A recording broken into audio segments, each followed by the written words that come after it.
mañana la tenemos en el libro de Hebreos capítulo 5 y los versículos del 11 al 14.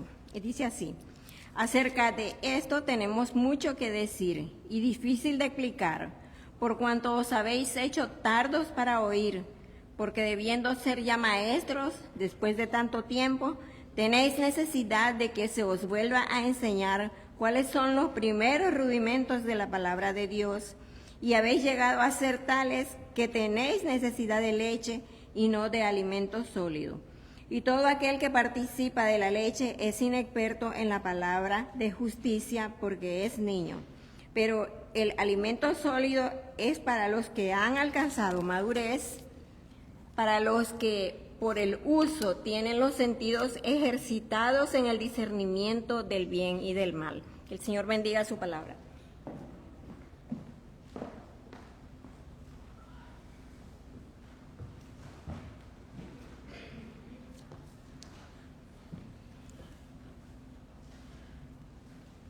Mary Lou Retton era, o es, fue durante mucho tiempo la gimnasta americana más exitosa.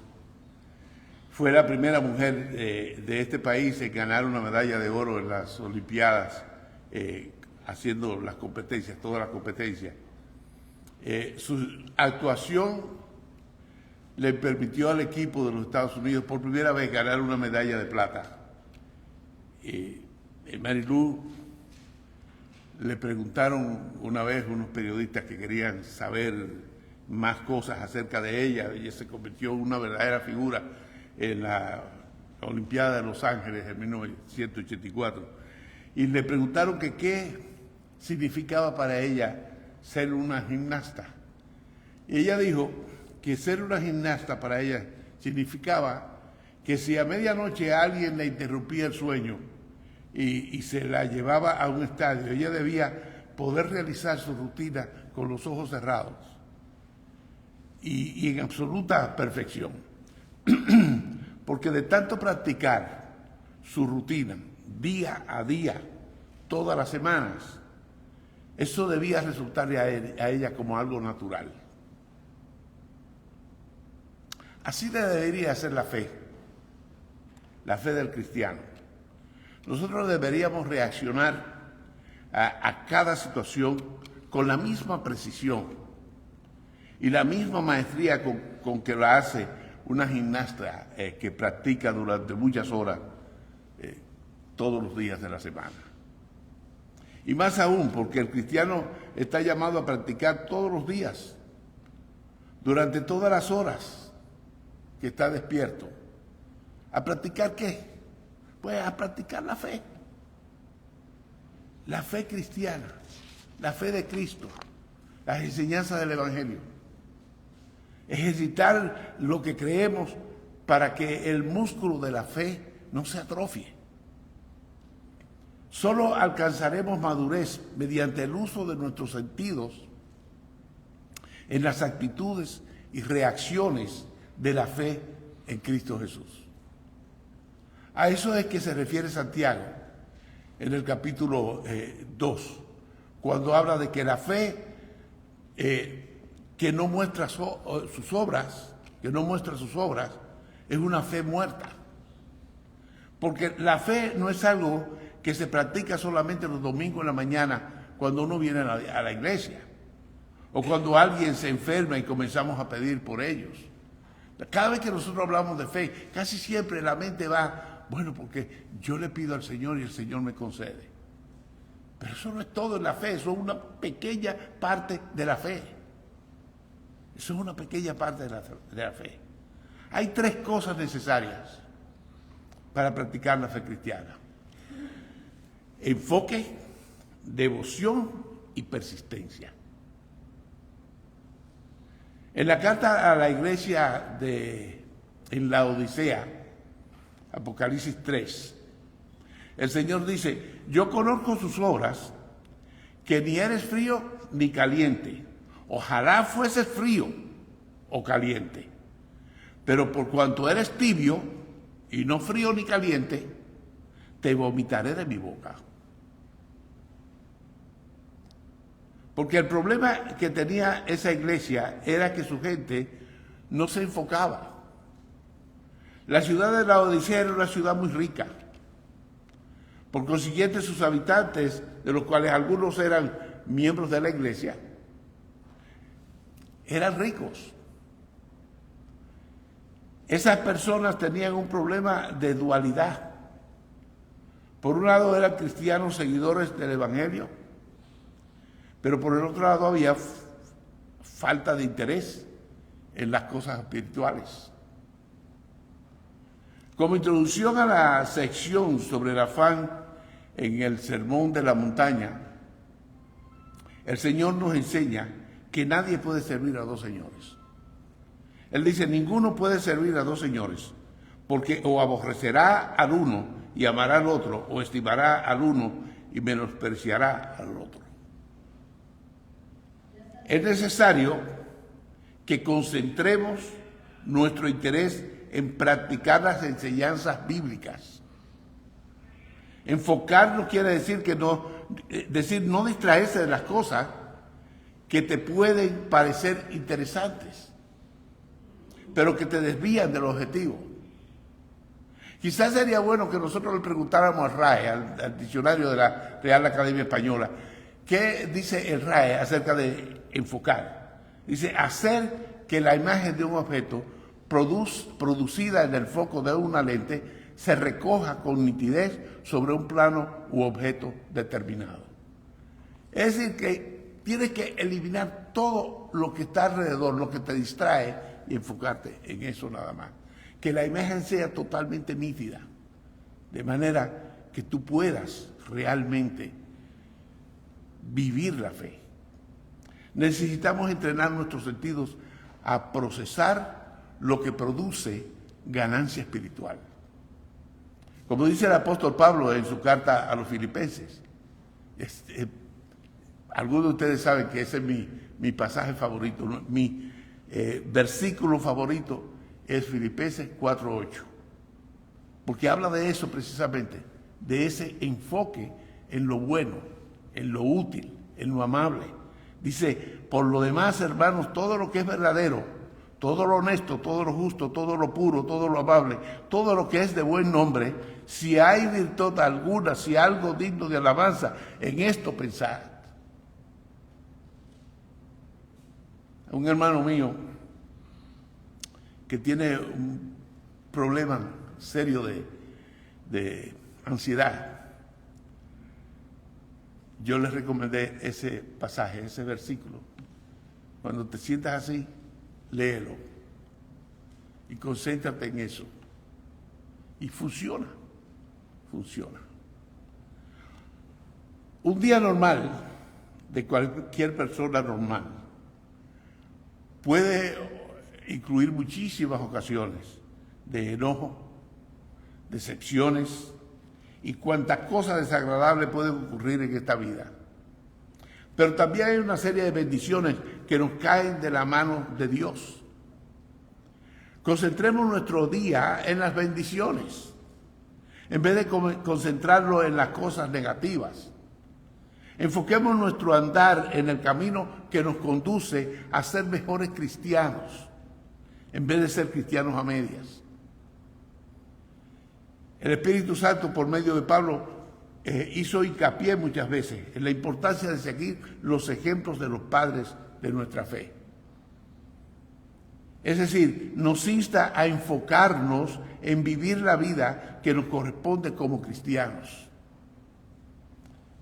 Las muchas veces repetida frase, sed santo porque yo soy santo, no es inventada por un Dios que se deleita en pedir de nosotros cosas imposibles, sino que es el mandamiento de nuestro Dios quien nos hace santos y nos está diciendo que no perdamos el enfoque. Siendo santos, debemos actuar como santos que somos. No quiere decir que nadie se sentó y leyó la baraja y dijo, wow, las cosas de la vida de esta persona lo hace santo. A nosotros nos hace santo el Espíritu Santo que nos santificó. Las cosas del mundo nos desconcentran y perdemos el tiempo y la visión pendientes de temas que no trascienden esta vida, temas que se quedan aquí. No os hagáis tesoros en la tierra, dice Jesús. No os hagáis tesoros en la tierra, donde la polilla y el orín corrompen y donde ladrones minan y hurtan. ¿Dónde entonces hacemos los tesoros? En el cielo, porque ahí las cosas son eternas. Sin embargo, nosotros insistimos en dedicar más tiempo a todo lo demás.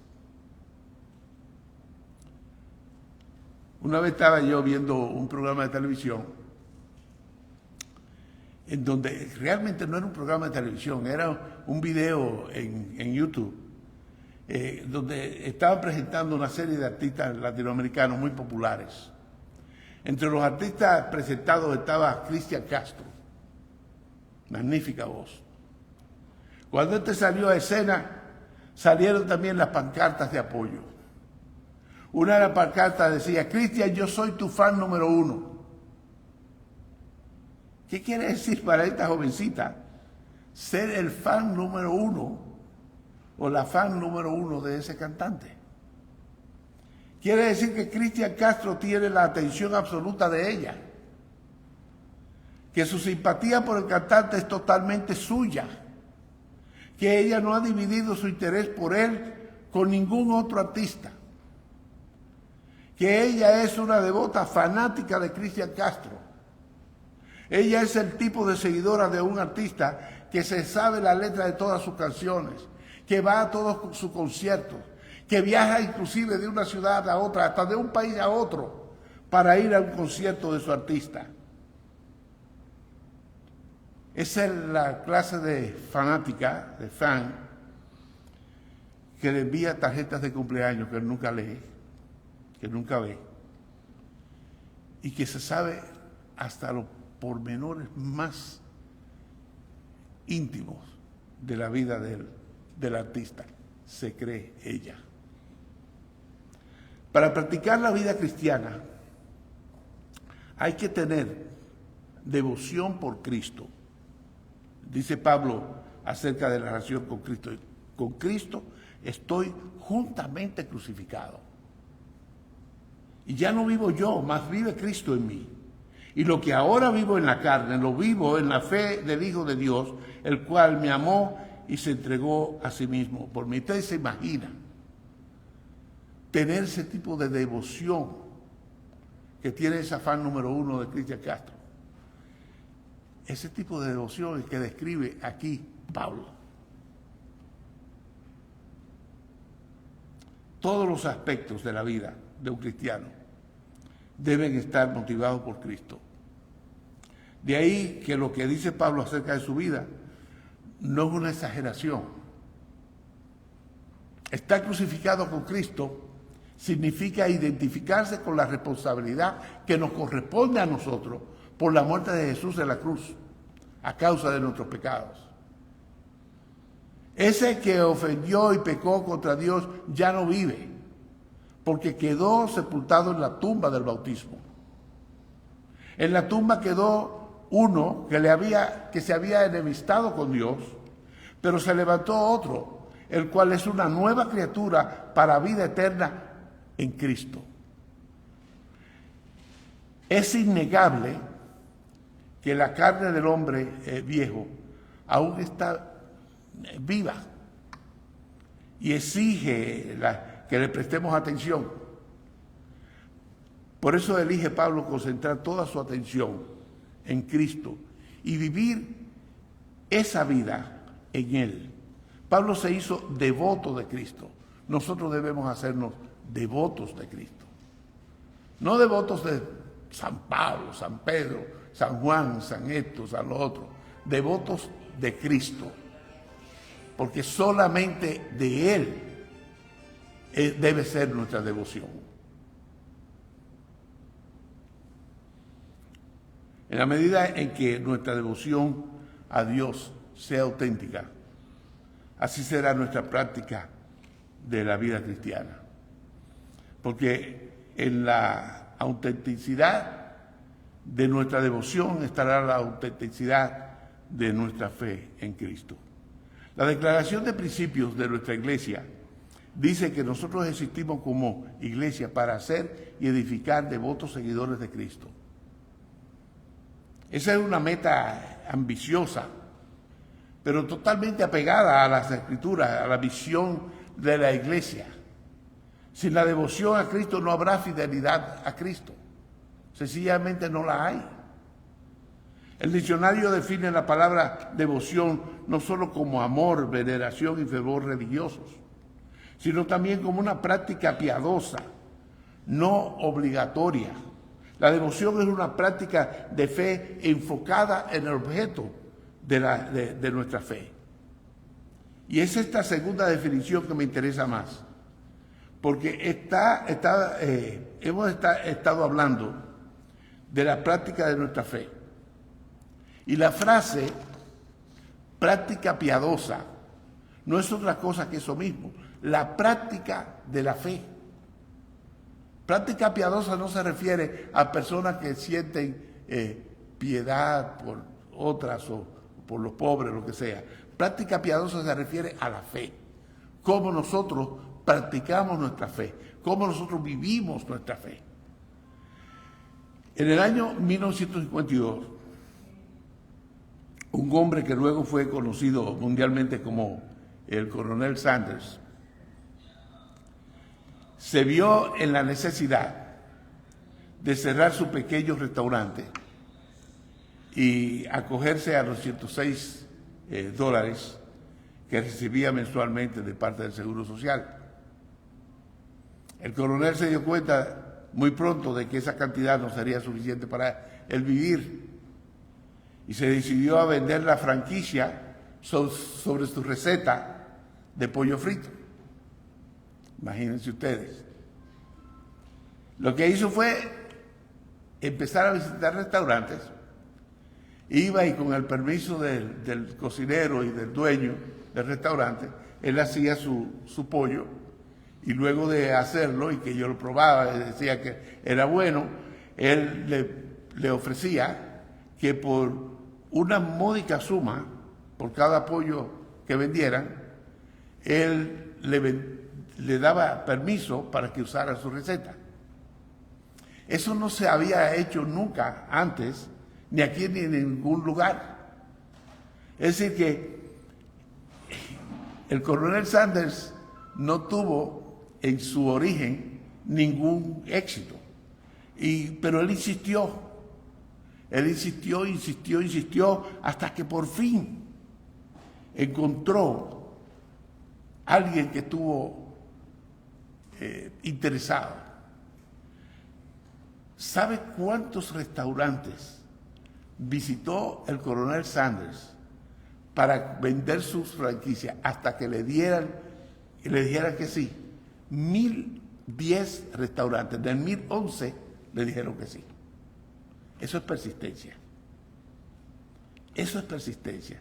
Eso es un ejemplo que se usa mucho en la universidad. Cuando yo estudié mercadeo, fue que aprendí eso. Es realmente un ejemplo de lo que es la persistencia. En 1961 vendió el derecho de su franquicia por $2 millones, que en ese tiempo era muchísimo más dinero de lo que es hoy. Y ustedes conocen los Kentucky Fried Chicken. De ahí que salen los Kentucky Fried Chicken. Para poner en práctica la vida cristiana, decíamos al principio, es necesario enfocarse en Cristo. Es necesario tener devoción por Cristo. Y es también necesario persistir en la vida cristiana. ¿Qué dijimos antes? Que es enfoque, que es devoción y que es persistencia. En Hechos 6 los apóstoles encontraron necesario persistir en la oración y en el ministerio de la palabra. Si eso sabían los hombres que habían caminado con Jesús durante 3 años, quienes lo vieron resucitado y glorificado, Si ellos tenían que persistir, ¿cuánto más nosotros? La persistencia no se trata de convertirse en un dolor de cabeza, sino de insistir cuando parece que no tenemos resultados.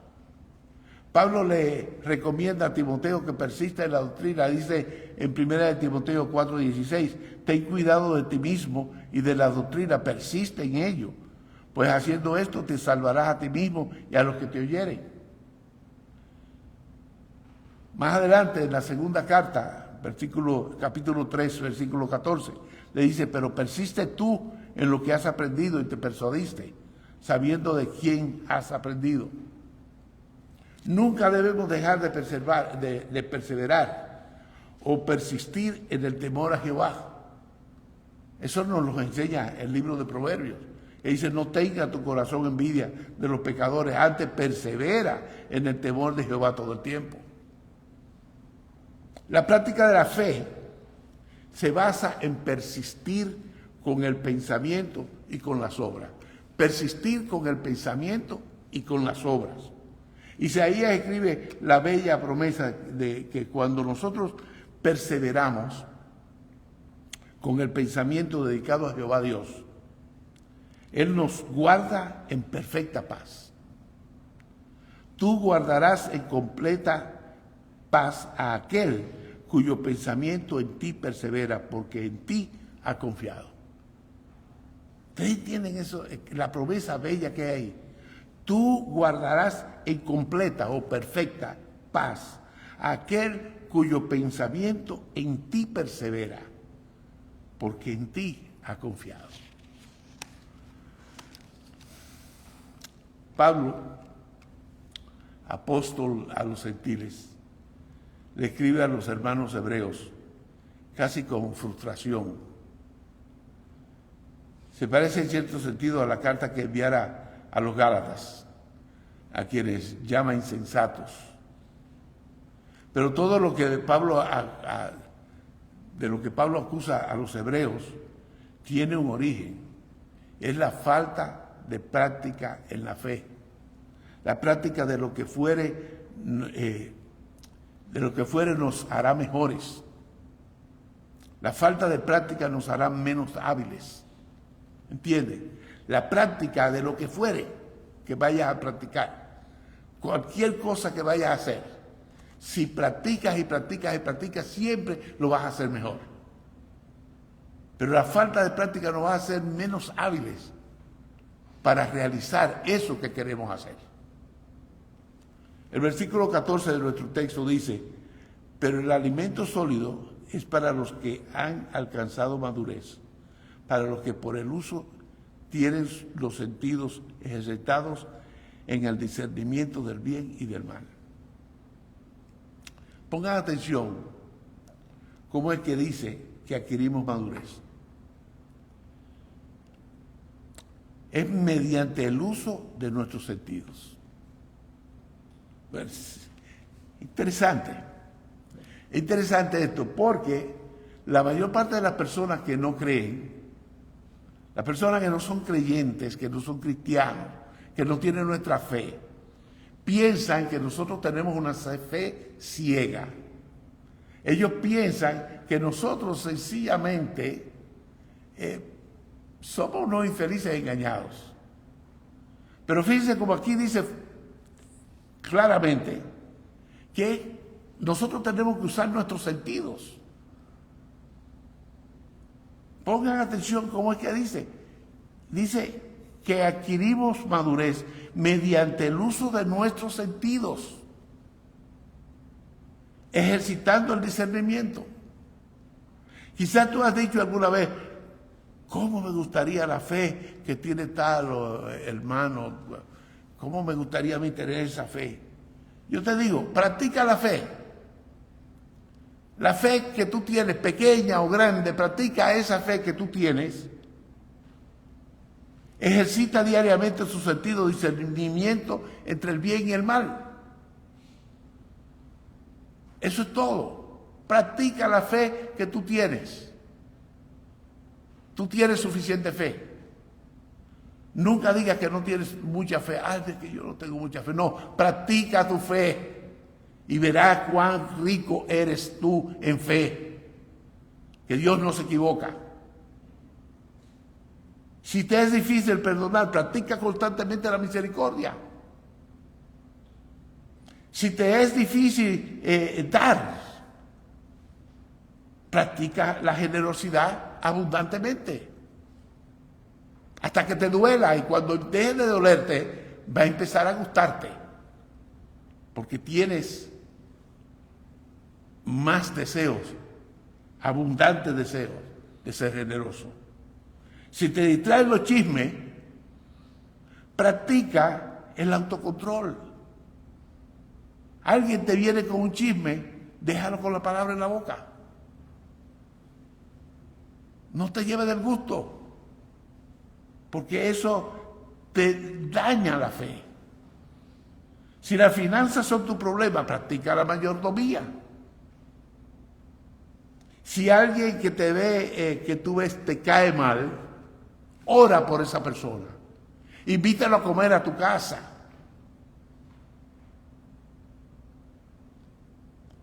En todo lo demás, imita a Cristo. Tú verás cómo tu fe va a crecer. Cómo vas a llegar al convencimiento, en algún momento, llegas al convencimiento de que tu fe es grande. Que no tienes que envidiar la fe de nadie. Y digo envidiar de forma buena, amable, no con la envidia mala, sino no tienes que desear que tener la fe de fulano o de perencejo. No necesitas eso, porque tú tienes tu fe. Tu fe te salvó. La gracia de Dios se aplica en ti porque tú tienes fe. Entonces no digas que una fe que te salva de la condenación eterna es pequeña. Es una fe grande.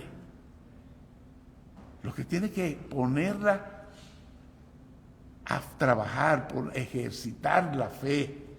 Si tú ejercitas tu fe, vas a tener más fe, vas a acumular fe y vas a poder con tu fe afectar la vida de otras personas de manera positiva. En conclusión, practica tu fe. Practica tu fe. Y repito, yo no me refiero a practicar la fe haciendo peticiones a Dios. Eso se hace también. Pero es practicar tu fe en todos los aspectos de la vida cristiana. Oremos.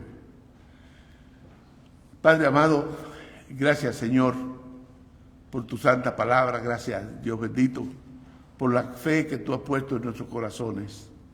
Sabemos Señor que por la morada del Espíritu Santo en nosotros verdaderamente tenemos fe. Que la fe es uno de los dones que tu Espíritu nos da. Y te agradecemos por esto. Te agradecemos también, Padre, a los hermanos que están escuchando hoy, ya sea aquí presente o por medio de las redes. Te agradecemos por ello y te rogamos, Padre, que tú motives en ellos la decisión de seguir a tu Hijo Jesús. Que si tienen alguna pregunta, si tienen necesidad de saber más, que contacten sea a nosotros o a alguna iglesia que les quede cerca y que donde se esté predicando el Evangelio y enseñando tu palabra de vida.